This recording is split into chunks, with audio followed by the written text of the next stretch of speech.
Malaki talaga ang itinulong ni Coco Martin para mismo sa naging karanasan ni na Miles Ocampo at Tony Fowler. Nagkaroon pala sila ng malalang cancer na naagapan din agad pagkatapos nila mag-taping ng una nilang episode ng Batang Quiapo. Isinare nga o ibinida mismo ni Miles Ocampo ang thyroid cancer niya. Ngayon ay thyroid free na siya at hindi na siya mangangamba muli.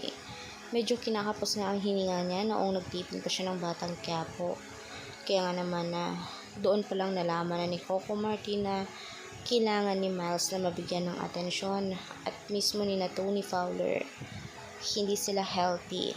Kaya nga kailangan nila ng maintenance for life. Alam naman natin na nag-gain sila ng weight, lalong-lalo na itong si Miles, ngunit natural lamang iyon dahil nga nagsasuffer siya at ayon sa doktor, kahit maliit lamang ang kakainin ni Miles ay talagang lalaki siya.